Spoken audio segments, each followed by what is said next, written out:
request. It's so bureaucratic, Zoom. It's getting approval and then you can do the action. Yeah.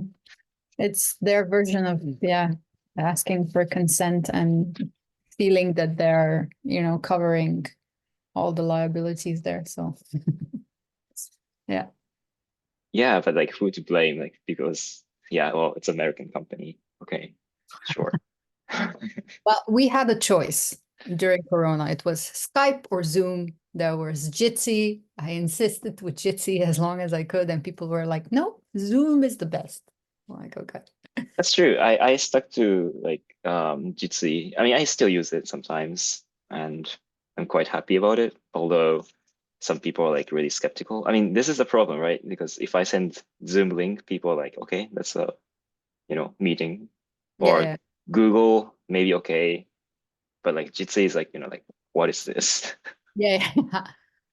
And usually before they even try it, it's like, does this work? Exactly. Like it's the easiest of all. You just literally type in the name and that's it, and it starts, and everything else is like scheduling. Like Zoom is not even that easy to schedule a meeting. You're like, oh, schedule new recording, which one is it? It's not super intuitive, I mean, in comparison to Jitsi, but it's always like, what is this? Right. Yeah, you're at your place. Yeah. I thought Nice. about going to school, but the the weather is not good now, so Any excuse is good, no? well, anyways, no one's there right now. Yeah. I No. kind of like when the school is quiet. I can focus, Mm. but yeah. Well, there's no colleague even, so that's kind of sad. For me, it's the same. I mean, it's never quiet, so it's never pleasant. But once a week, I decide to stay home because otherwise, I spend each day 3 hours just on driving.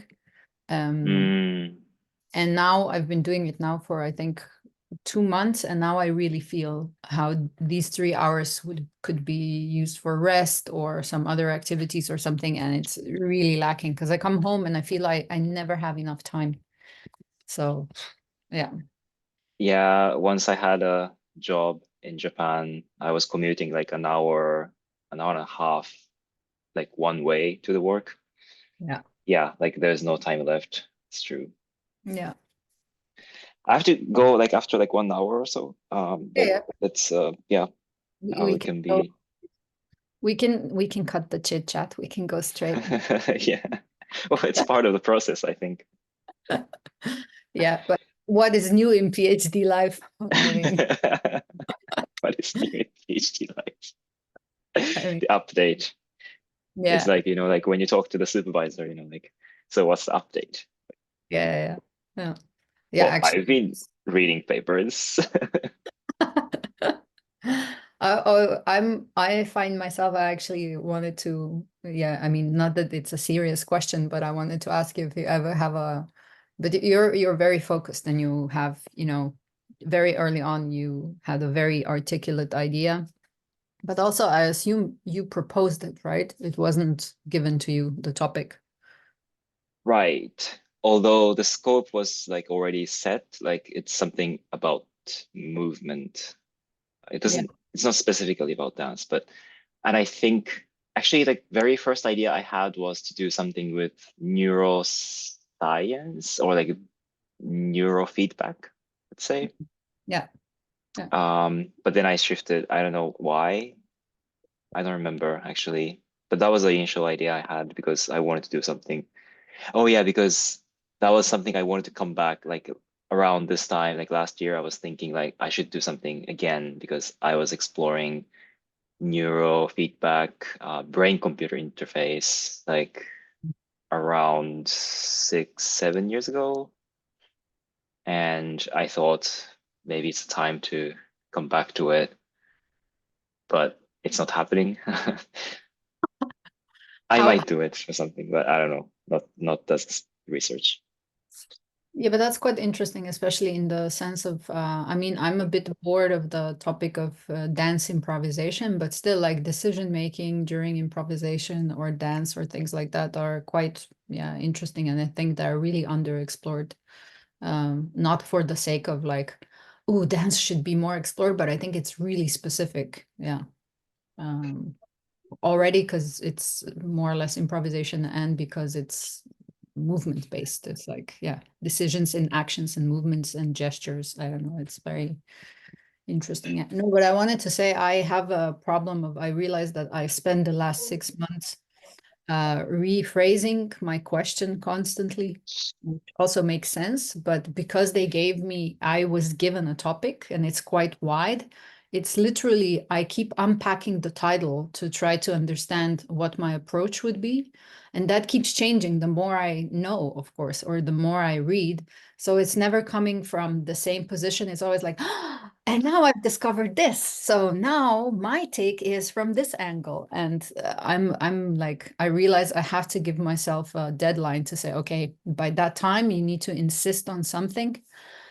And the other thing that's good but also bad is that I'm limited by using the technology that's available at my institutions, Right. which it's good because it's like, okay, then I'm bound by something because having too much choice is also like you're just like all over the place. On the other hand, I'm always dependent on someone else's work, Yeah. which is, yeah, it really sucks. So I have a huge urge now in the middle of this robotics lab and engineering school to just have a place where I can move. Yeah. Well, actually, that's really important, I think. It's like, can I just like have a movement room? Just there's no experiments, nothing. You just come and you move for your own sake. I mean, not to turn it into a gym, but like, yeah. No more robots, please. Yeah, but I'm pretty sure they would quickly turn it into a gym, because like that's movement, yeah. Yeah. No, but I think that's relatable because I remember like when Jorge was doing research in mines, like in the end, like he made this like routine that starting with the body. Like there's like motion capture and all these like crazy equipment, but just like arriving with the body first before Yeah. starting to switch on this computer and that tracker and something. Yeah. Yeah, which really makes sense. Yeah. Um, but yeah, do you wanna kind of sum up the last few messages because we haven't like really addressed them? Especially maybe the last one where you were, but maybe it's not that important for you, but you were expanding on this a quote from Relationscapes. Oh Um, yeah, yeah, right. No, because like when you say like to sum up, like I was like, it's just going like everywhere, and I was like, okay, where do we start? But that's concrete entry point. I think it's fine. It's great. Yeah, starting point. But actually, I don't remember what it was. Like it's about like technology, right? Because she was talking about like specifically about technology, and then uh, I was, I think I'm just like so biased by something I was reading just now, and my thoughts are like just everywhere. But I guess the idea is that not to make something that you, it's not about controlling, but I guess the technology um, to constrain your movement that doesn't work. I guess like that's the whole point. It should be the opposite, right? yeah, yeah. Mm, I agree, but I guess on the other side of that, when like just yesterday, I will have soon a external evaluation of my work. And so people invited someone who is mainly musician, but he's doing a lot with like interactive art and movement triggering sound stuff like that. Mhm. And then I was curious, okay, who is this person? Like also to just hear what's their perspective, how they're approaching artistic research and all. And I realized that they're really strongly believing in yeah, whatever new technology or like a new variation of some technology we already know, wow, you can make new movements from it. And that's such an insufficient condition for me, because I like to use the phrase, well, I can be educated by a fork, meaning that the simplest object you have, you can learn from it if you're open to it. And if you're, like sometimes students in a class are much better than the teachers, because they're just like, they will read into things, they will make connections, whatever. We can talk about like if they're proper connections or not, but the curiosity will drive it. So to just say, well, this new technology enables, like when the grounding is, uh, how do you say, kind of a expanded range of movement possibilities. And I'm like, yeah, it's not going to change your anatomy. You're not going to all of a sudden, sprain your shoulder without hurting yourself, because you could do some, I don't know. That's so individual as well, because it's, Mm, you have practiced a lot, and even like improvisational technologies from Foresight or whatever, then you have already kind of uh, sketched out the scope, right? So I can understand it's a tool to expand, let's say, movement vocabulary or something, but not in some absolute way. In like, yeah, that really depends on experience. Sometimes a very simple verbal instruction will expand your movement vocabulary. So I don't know. I'm always very skeptical what they mean by that. So technology expanding your movement and not restricting it, for sure. But to be honest, I don't really know what they mean. And I'm not sure if they know what they mean, except this combinatorics. I have not seen a hand here while the other one is here. Like I have seen, like when people have this criteria of like, I've seen some crazy moves, it's a bit like, uh, it's a bit like saying I have detected a new hue of red that I haven't really seen before. I'm like, but is that a right entry into judging what someone is doing? I don't know. Yeah. mm, interesting, because I think that's where, like in the book, Erin Manning's book, I think she elaborates more about like what it means by, like expanding the, Yeah. well, she wouldn't say movement vocabulary, but like that's the whole point of her uh yeah, thesis or the theory, I guess. And that's something I am like quickly going through, so I can't really tell the story, I have to say. I kind of get the idea, but yeah, it's hard to articulate. But yeah, like she talks about like, yeah, like how, I don't know, how movement is generated. Like I don't know what's the word she uses, like pre-movement or something. Mm. Basically, like also like, just talking about like walking, like how you shift the weight, and then yeah, I don't know. I yeah, I'm not, I can't really say anything about it. But and also Yeah. like I don't know how, this is like a question like maybe like going back to what you said about like how to formulate your research question, because I'm really curious to go like really deep into like philosophy, but then that's like at the same time I have to write papers. Yeah. So like I have to be pragmatic, like you said, like I have to set something that um yeah, I have to start producing the outcome. And that's actually quite harsh. It's just like, I just started like 3 months ago. So Yeah. Yeah. It's really harsh. And I think you're, yeah, also doing great. By thanks. the way, I did read your proposal. I read your Ah, thing. yeah, thanks.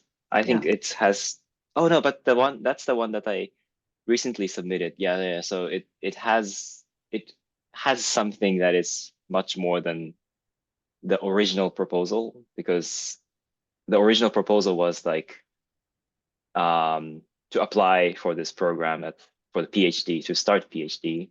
Yeah. And since then, like, yeah, I think since then the idea developed a lot, and that's captured in the proposal I sent you. Yeah. No.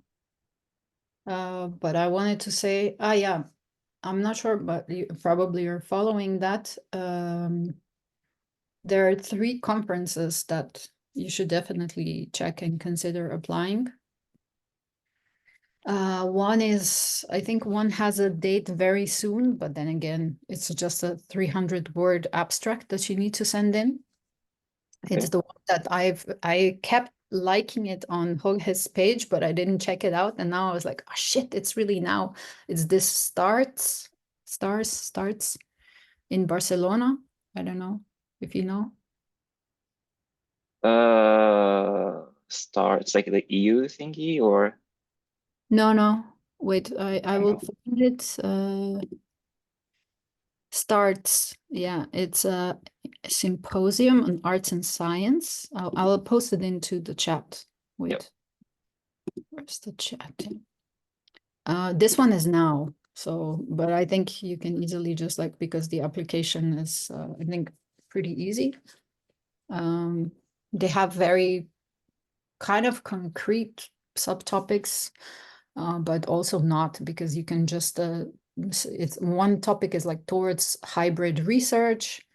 One is kind of more epistemological considerations of arts and science and artistic research. Well, they don't really say artistic research. One is more ethical concerns, and there's another one I forgot. So that could be interesting. Then I don't know if you've seen, there's a Hungarian Dance Academy writing one out. Is it this digital? No, like digitizing something, like the dance Yeah. digitization thingy. Yeah. Yeah, Yeah. yeah. Uh, I randomly got that email. I don't know how they yeah. got Me my too. contact. Yeah. Yeah, it could be that dance conference. Yeah. Yeah. Yeah. I guess. Yeah. Yeah, yeah. I saw it, and I think the dates don't work because I think I have a performance with Jorge on the same week. Yeah. So, but I thought it could be interesting. I mean, it's a little bit like this I don't know. The last one, yeah, call for papers. Yeah, this is. But I think I will check out like how it's gonna unfold because it's the uh first symposium, first conference. So Yeah. yeah, I'm curious because it seems like locally organized, like just judging from the committee and so on. Yeah. Yeah. But I'm curious like who's gonna be like involved and how what will Yeah. come up. I mean, I'm less concerned with if team is new. I also find them to be then more open to who they invite. So it could be that it's Totally. a lot of young people proposing things, which I think can be very exciting. Yeah. Um, and then there's one in Linz, um, and there yeah have two different branches of interest, kind of, so you can check it out. And that one is 30th of June, I think. And I'm considering that one, but it's like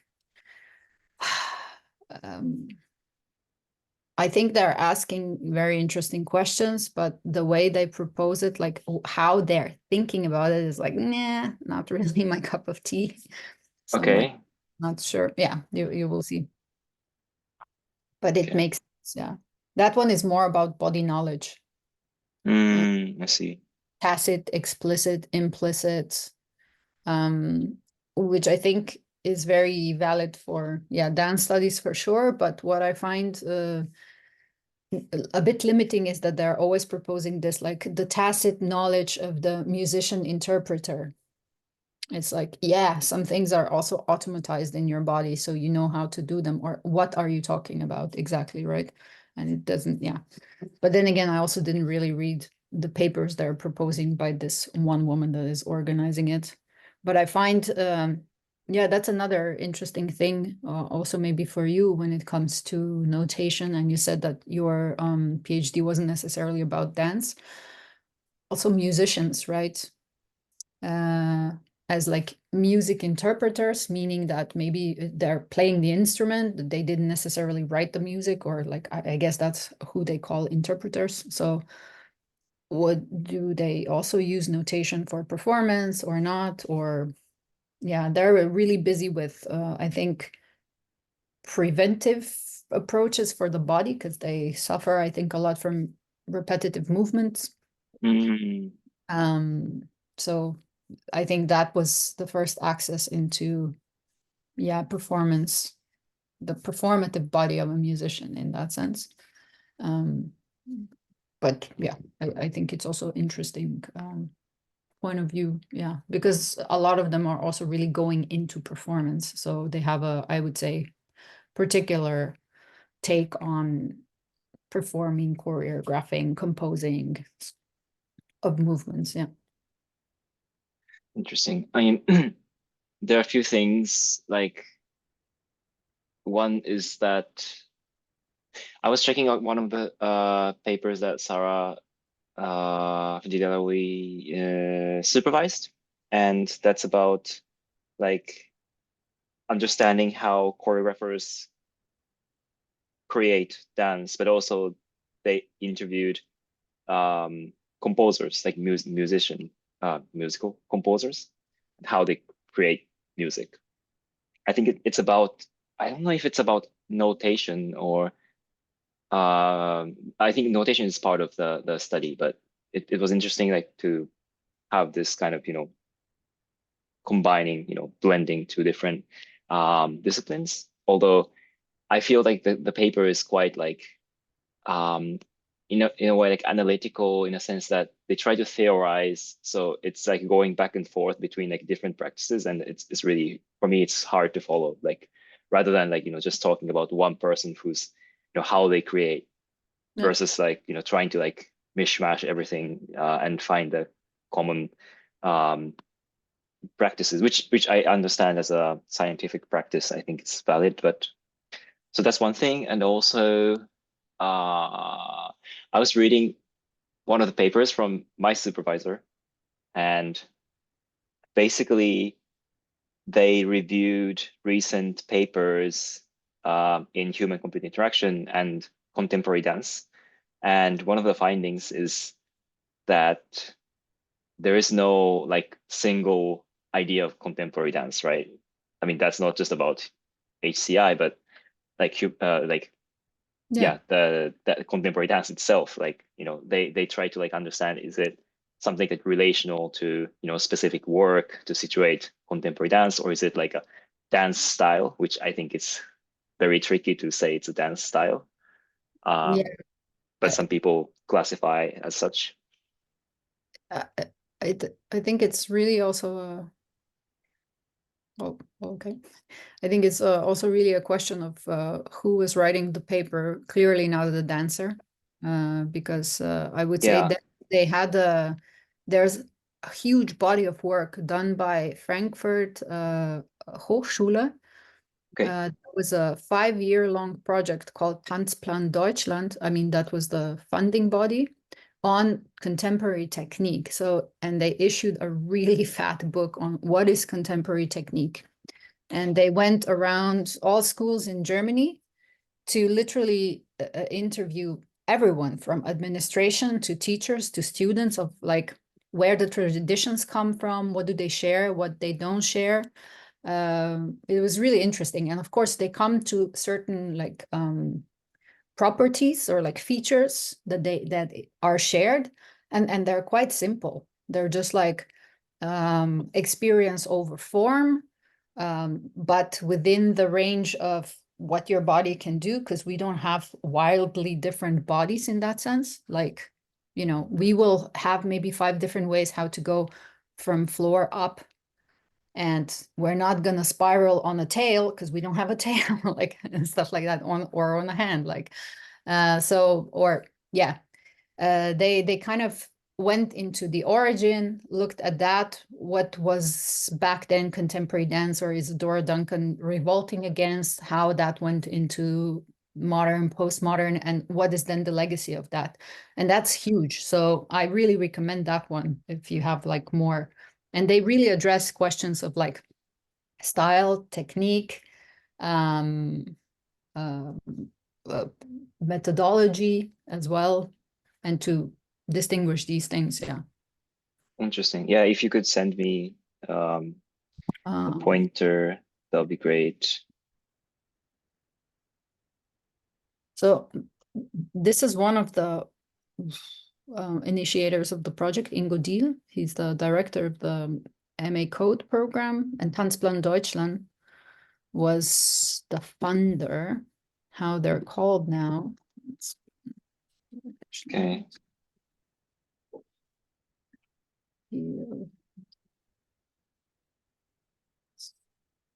Dance Techniques. It was called Dance That's Techniques, Tanzplan 2010. 2010. Yeah, it's that. Okay. Okay. Great. Love it. Yeah, yeah. Thanks. Yeah, just going back to the paper I mentioned, it's interesting because my supervisor, Nuno, told me that the student who wrote the paper that Nuno was supervising, he's coming from dance. Like he started PhD like later in his career, and he has been working. I don't know what kind of like contemporary dance, like in what role he was, you know, but I think he's doing professionally. So I think that's not just, looking at papers as Yeah. HCI researcher, but coming from Dan's perspective, I think that's like a critical point. Um, I guess, yeah, I guess it's otherwise like probably like HCI researcher wouldn't even think what is contemporary dance. Like it's probably like given to them. Mm, and the other thing, interesting thing about this paper is that they kind of like rate the papers, like how well, you can't really rate how it's well written, but or how well it's written, but you can rate to some extent, how that paper is using citation in a correct way. Like, is it just putting citation there, here and there because it's related, but is it like relevant to their discussion, like how much it's connected, which is not their original idea. It's coming from another paper. Um, and the funny thing is that the paper, like one paper I wrote like some time ago, is also reviewed in this review. So I was like joking to my supervisor that he rated me before or graded me before became his student. So Wow. and my score is like in the middle. It's not great, but it's not bad. Well, you can, he has a good point. Now you can only go up. It's like, what have you done in the then progressed, Yeah, right? yeah. So, cool. Yeah. Um, I wanted to say something else, but um, no, I forgot. There was something else I wanted to mention, but yeah, I'm sorry. I also just jumped on it because I just remembered that this is also the book that I recommend to people who are coming from the dance field and they're like, oh, but what is technique and what is style and what are the differences and difference between postmodern, modern, contemporary. And this book is really not like, let me tell you, but it's also not saying, well, it's whatever. It's giving you some pointers. So it's quite nice, like Mm, saying, this is what we've observed, how it's taught in Germany. So they're also very clear that that's what is happening in Germany now, because that's the field that they've covered. And I'm pretty sure it's very different from, let's say, I had a friend who did a similar, very interesting study and PhD on uh, um, dance, historiography of contemporary dance in Ecuador, and why it's so influenced by Pina Bausch. And oh, interesting. although she never visited, right? Or like, yeah. So who was being educated in that? Then they realized that there was a lot of movies coming to Ecuador. So Mm. I guess cinema was big back then, and that had the influence on the dancer. So it's like really, really interesting. And when you see how that spreads, it's like, yeah, Wow, that's interesting because that reminds me of like when I was in Colombia, there's this I never heard of this Japanese guy. I think his last name is Seki, and he's I don't know, I think he's a theater maker, but somehow he studied in Japan, uh, I don't know, sometime in 20th century. I really don't know what era I'm talking about, but I mean, probably he already passed away, but he had career in I think the States first, and then he moved to Latin America. So there's like a lot of like influence because the guy who was telling me this story is from Mexico, but also he was telling me that in Colombia there's this guy Seki was like visiting Colombia as well, and there is some kind of influence. But I think there was like Wikipedia page, so I read it, and I think he was like everywhere in Latin America, this Japanese theater maker. Yeah. I Oh, don't know like what kind of style, what kind of thing he does, but it was really interesting, like to see like this kind of like connection, like just you just said about Pina Bausch. yeah. Yeah. But I mean, I don't know if that might also be interesting for you to talk to people. Like, there's a Slovenian dance scholar, theorist, very important also archiver, because he really literally saved, let's say, from different sources, Slovenian archive on dance, Rok Vevar. And maybe you will even meet him in connection to Kino Šiška. I'm not sure. But for instance, he would be someone great to talk to about notation or note taking, because he could like kind of give you an insight for the past, right? Because what do you collect? What do you gather except newspaper clips? Or I don't know, maybe announcements, or like, I don't know, maybe some kind of administrative papers about how much money went into culture and dance, maybe specifically, but like depends which archive you gather or what. But like, and then how often do you get personal notes and that? And I think he would have a lot to say there. Yeah. So just because you will also be in Slovenia, I would really suggest meeting him. This is his. Rock Paper. Okay, found it. Yeah. And he's super knowledgeable. Really, he really, really knows a lot about contemporary dance in general. I mean, also other things clearly. Oh, okay, he's co-curating the co-festival where we're gonna Yeah, perform. yeah. Okay, cool. Interesting.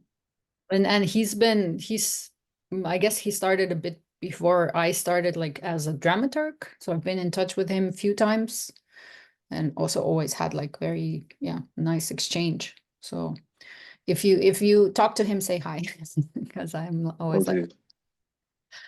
um yeah. But Interesting.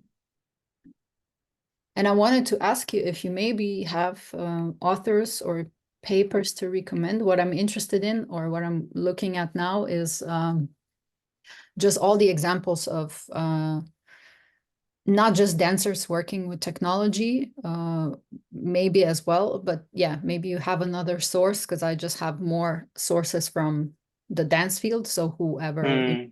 choreographer, I don't know, Mars Cunningham was using video, and it's like, Oh my yes, gosh. it's true, it's true. We just don't consider it technology anymore. So I'm just like going through that. And if you have some, yeah, any kind of brainstorming on what I got connected to someone who is working on basically emotions and expressivity. Um, and of course, dance is always interesting, and how to then transmit that to robots. But we were talking that what would be interesting for us to look at non-anthropomorphic robots. So that it can be anything, and how do you address expressivity then? Because he was one of the first, well, he's in the neuro cyber group, that was like, oh, I'm so tired of Laban. He's like, Laban is just used because engineers like it. Because it's like, he's like, it's not scientifically interesting, it's just engineeringly interesting, because it's so easy to apply it. Yeah. And I'm And like, that's why because they bombard the research with Laban, like people believe that Laban is like everywhere in dance context. It's Yeah, really true. Like it's really funny like how people see Lavan. yeah.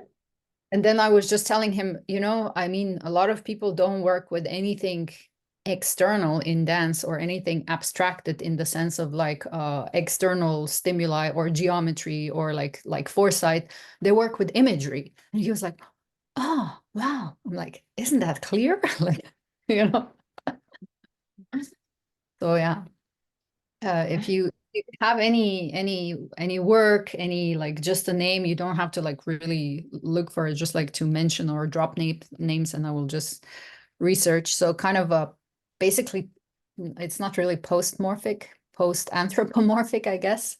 And yeah, dance and technology in general. Because we agreed we would do a little exchange. So I would give him a overview of that, and he would like introduce me more into current whatever effective AI, a theory of emotions and things like that. Yeah. Okay. Because I think the first thing I think of this post anthropomorphic robot, whatever, Yeah. is I shouldn't put whatever at everything, the end of everything. Um, I was reading this book called Where the Action Is by Paul Dorish. He's like very like this is like a very important book in HCI context. So I got to read it. And the thing is that this book is about like everything about like context of well, he uses the word embodiment, but it's not so much about like embodying in terms of like body, but it's more like cultural, like how like when you think about user interface, like how does it like connect to the cultural context? And in one chapter, he talks about this example from MIT Media Lab that basically they build some kind of device which has this rotating like a few I don't know like bars pipes that you can like like rub and rotate, and that movement is synchronized to this exact same device but in another location. And so basically you can kind of communicate through, this like movement of this, Hmm. by rotating this thingy, the other person receives it and the other person can, start to like play with it. And it becomes kind of like, you start to make vocabulary through the movement. So yeah, I can send you that um, book and or the specific chapter about it because Yeah, that would be great. Yeah. I now just probably found quickly a paper on ResearchGate, but it's yeah, I mean it's foundations of embodied interaction, I guess. Yeah. yeah. Yeah, it was a bit hard to find the book PDF, but I found it. Um, okay, so I can do that later. Maybe like later today because I'll be away and it will take time to find where that chapter is. But I hope it's okay. What else? Yeah, but I think that's something also like I'm looking into right now because that's basically what I want to do with the web interface, web platform, right? Like how does that like because I don't yeah, we haven't talked about this, but like the way I see it is like if I start to think web platform as something that you create your avatar, probably that's not what your like dancers are mostly not interested in this kind of thing.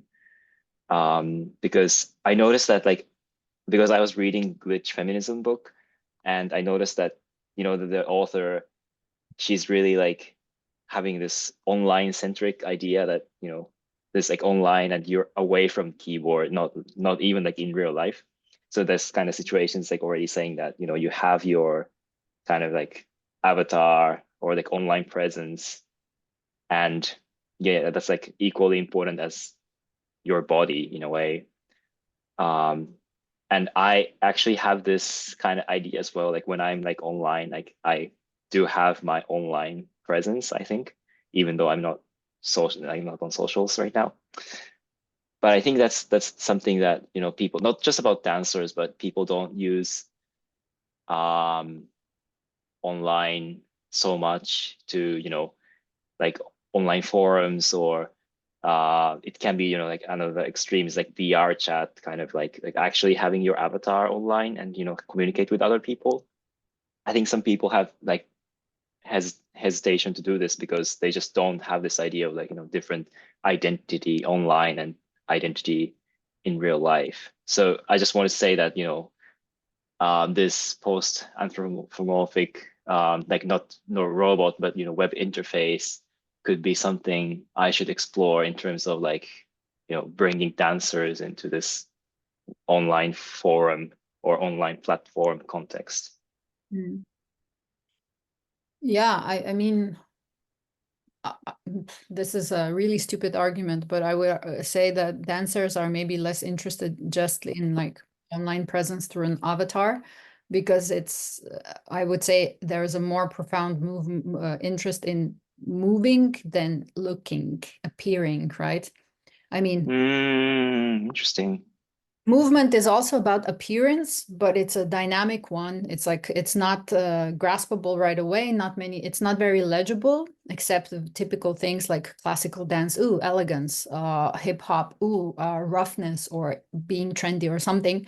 And that's why I think contemporary dance is really hard to read, because it hasn't been solidified into a cultural trope yet, except it's a bit of weird dancing. So people have really different, like there's no concrete idea of what a contemporary dancer would do, except they're probably capable of a lot of things. So there's versatility, which is also an ideal in the dance itself, I think.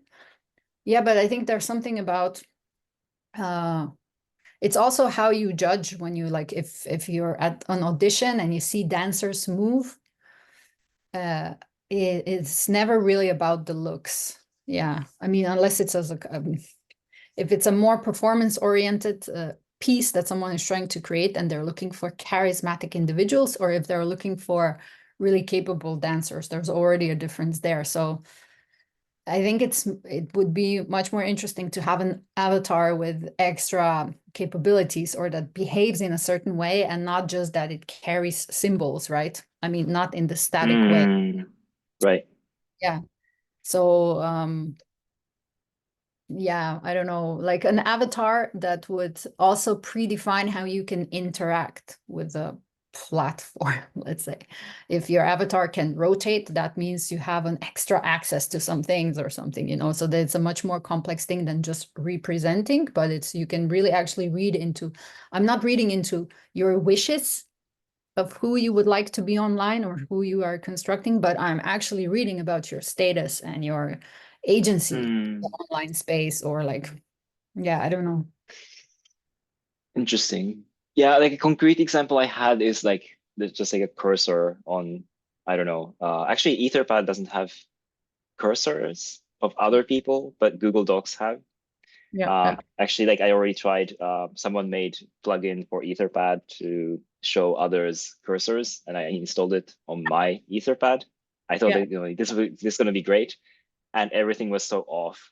I don't know like how they calculated the position of the cursor, but I just tried, side by side windows, and yeah, I opened Etherpad, another Etherpad, and one is like so off from where actually it is, and I was like, oh, like I need to like fix this by myself if I yeah, really want to like get into this idea. But yeah, I don't know if this is like the thing I want to try, but I think what you said makes sense. I don't know what exactly, like, like rotating or like, but I think that's something that can connect, not, yeah, not as a representation, but like to, I don't know, to bridge the gap or whatever, your body to whatever is online.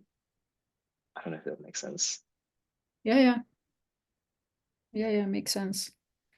But so now you're thinking basically about the design and the interaction of the platform or whatever you would design, right? You're already like. actually like I'm not so like keen to like develop something right now, but I also know that, you know, if I don't think about it, it will not happen. Or Yeah, if I force to, you know, like develop something for the sake of like evaluating, then it's not gonna go well. So I'm just slowly starting to think about this when, especially when I'm reading. yeah. But I find it I mean I find it really interesting that you can basically have workshops of trying different prototypes out in that sense. Because if you do that also, I mean, whether online with some kind of activity that tells you a lot about what matters to people, or also live. Like I was thinking a bit about your cards, and I thought, yeah, I think that's a great bridge between something that can happen online, and then especially if you use it in the form of a sticker.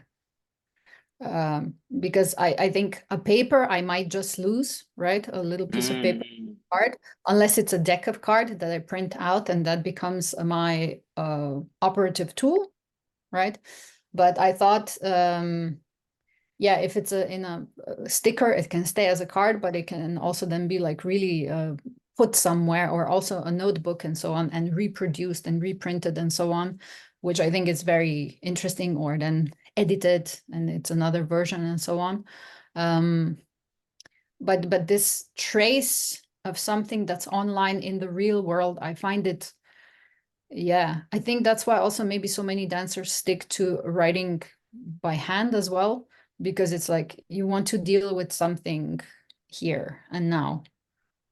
yeah, Um, because a lot of dancers are still not like using a phone in their rehearsals. Some of them are, of course, or but like really to support this idea of ease, seamlessness, being intuitive. And these are things that you know how to manipulate quickly, or that when you see them, you know exactly what they do.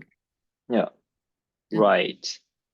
Yeah, I was like, I've been like going through the interviews again, um, and you know, every time I find something new.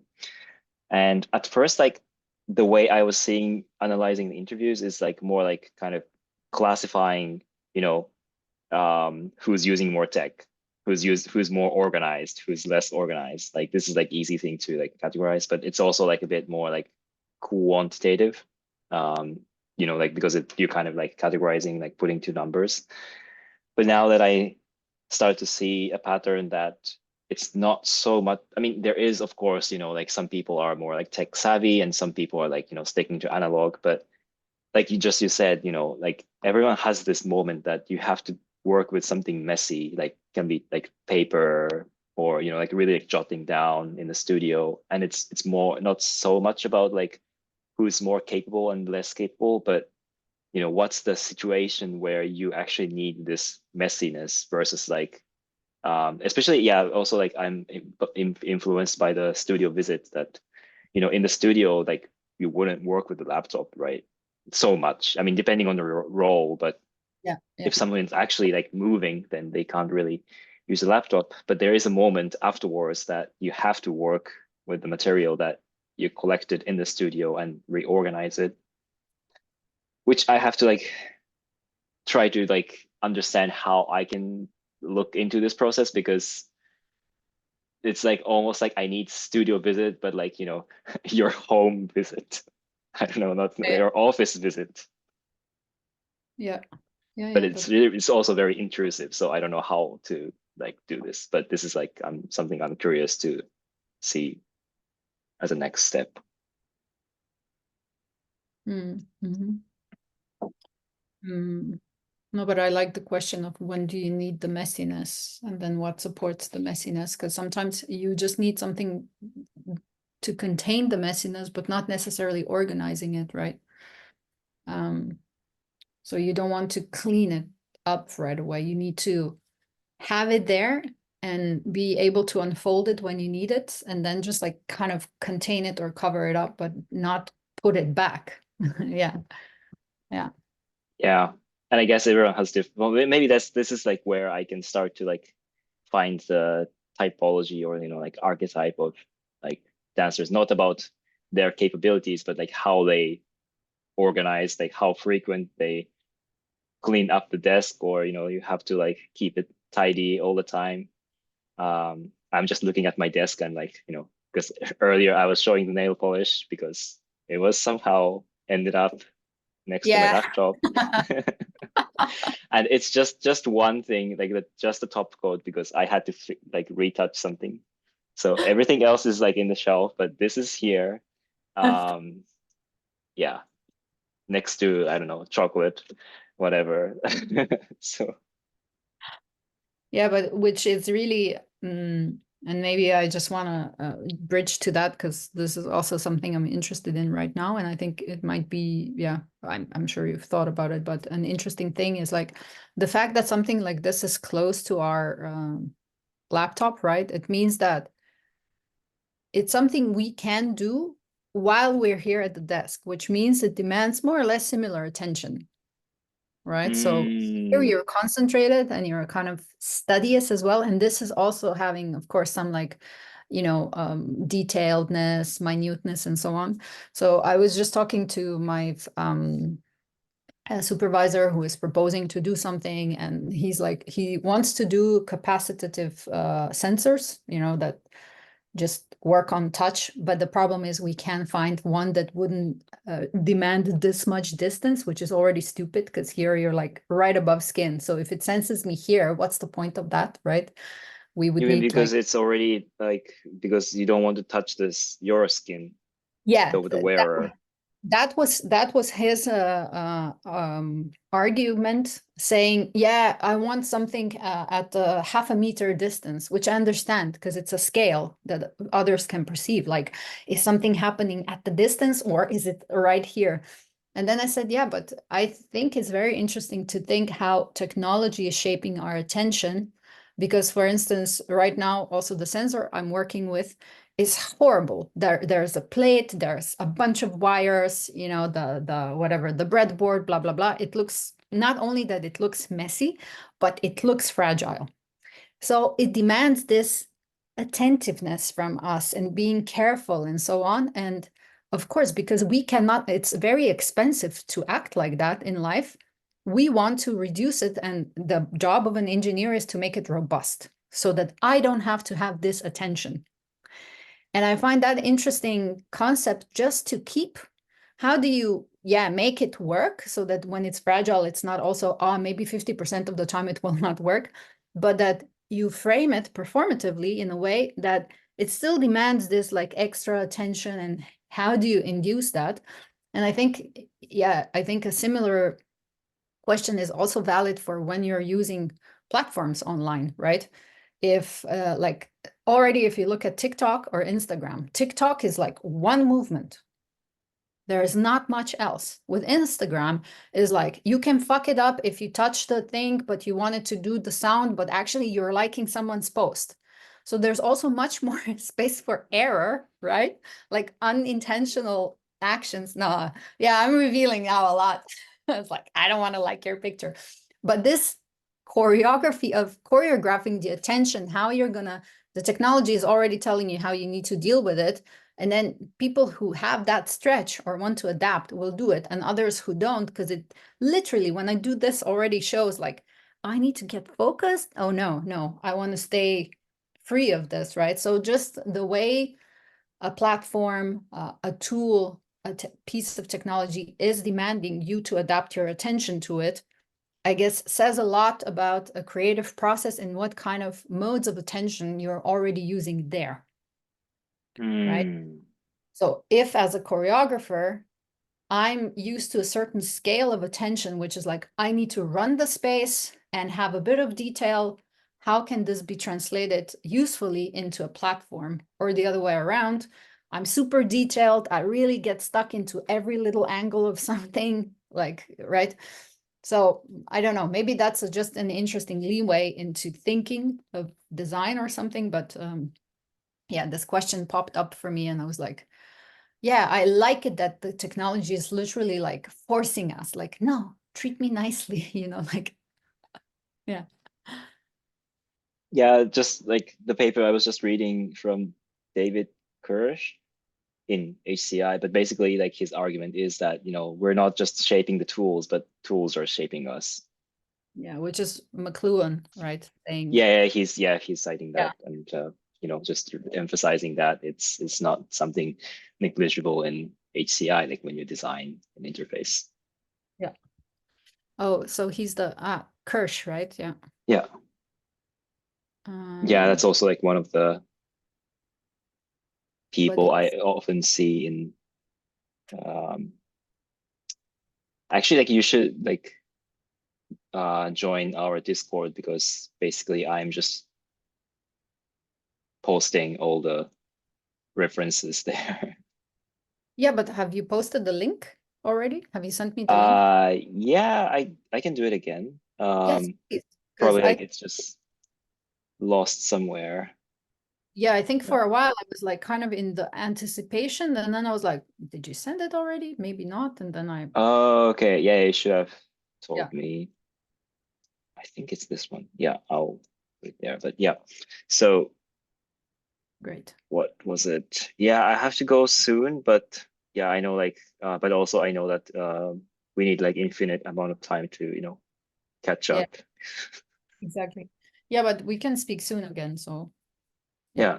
And also like this like big chunk of the thing that I want to talk is this autoethnography, dual ethnography, real Yeah. ethnography, which is like really exciting. I've been reading some examples, and yeah, this is like perfect tool for us, I think. I mean, I don't know for you, like I think we have to frame it in a way that, everyone benefits for Yeah. their research, so that, like not just me like taking your brain, but Yeah. Yeah. Yeah, but I don't know. Maybe we schedule another time where we just directly speak about this. yeah, like I guess I mean that's like the beginning of the process, right? Just Yeah. three of us to Yeah. gather and brainstorm. I think Jorge was a bit busy these days for application, but I guess they have more time now. So yeah, we can just like open a WhatsApp group or something, if that's Yeah. okay, and we can schedule call. Yeah, Let's this do. is exciting because Jorge is also interested in like autoethnographic work, Yeah. and I think it makes sense as best practice. I don't know how if that's like interesting for you or not. You don't have to answer now. No, no, I can. I think it's something I've been avoiding a lot, and people keep telling me that that's something I need to start using because I'm doing it anyway. I'm just not Mm, recognizing or documenting things and like actually purposefully working for it. And I realize it's true. And I had to also understand where my reservations came from, which is, I think, from a very specific, I don't know, growing up having a stance of whenever you're doing academic work, you're staying objective. And so, this, although like standpoint theory and all that is like, I'm super welcoming, and it's clear that it can be anything but partiality that is acting when you're researching something. But I was really like, oh, I don't know, I don't know. And it's, I think, because I have a fear I would get very anecdotal. uh, so we can also talk about that next time. Yeah. yeah, yeah, great. Yeah, I think it's going to be exciting. I mean, it is exciting. Then create the group and we make a date and we see each other. Yes, sounds good. Thanks so much, Have a and good day. Ciao. have a nice day.